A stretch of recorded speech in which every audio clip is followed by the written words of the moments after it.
नमस्कार साथियों। आज की हमारी इस कहानी का शीर्षक है विद्या का घमंड। गंगा पार होने के लिए कई लोग एक नौका में बैठे।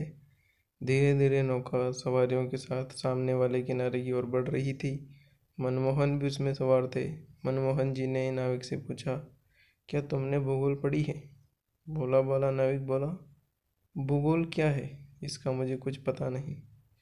मनमोहन जी ने शिक्षा का प्रदर्शन करते कहा, फिर तो तुम्हारी पाव भर जिंदगी पानी में गई। फिर मनमोहन जी ने दूसरा प्रश्न किया, क्या इतिहास जानते हो?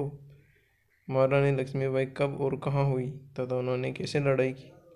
नाविक ने अपनी अनभिज्ञता जाहिर की तो मनमोहन जी ने विजय मुद्रा में कहा, ये भी नहीं जानते, तुम्हारी तो आधी जिंदगी पानी में गई। फिर विद्या के मद में मनमोहन जी ने तीसरा प्रश्न पूछा, महाभारत का भीष्म नाविक संवाद या रामायण का केवट और भगवान श्री राम का संवाद जानते हो? अनपढ़ नाविक क्या कहे, उसने इशारे में ना कहा। तब मनमोहन जी ने मुस्कुराते हुए बोले, तुम्हारी तो पौनी जिंदगी पानी में गई। तभी अचानक गंगा में तीव्र प्रवाह होने लगा। नाविक ने सभी को तूफान की चेतावनी दी और मनमोहन जी से पूछा, नौका तो तूफान में डूब सकती है, क्या आपको तैरना आता है?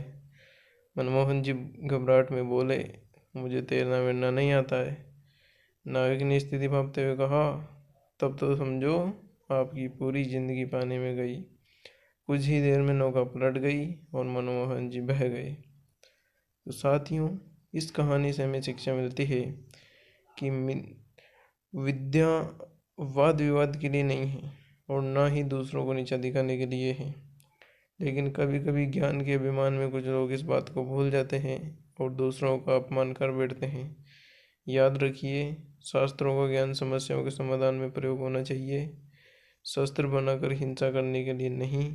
कहा भी गया है, जो पेड़ फलों से लदा होता है उसकी डालियां झुक जाती है। धन प्राप्ति होने पर सज्जनों में शालीनता आ जाती है। इसी तरह विद्या जब विनय के पास आती है तो वह शोभित हो जाती है। इसलिए संस्कृत में कहा गया है, विद्या विनयन शोभते। इसलिए अपन को कभी भी विद्या का घमंड नहीं करना है। सदैव प्रसन्न रहिए, जो प्राप्त है पर्याप्त है, जिसका मन मस्त है उसके पास समस्त है। जय हिंद।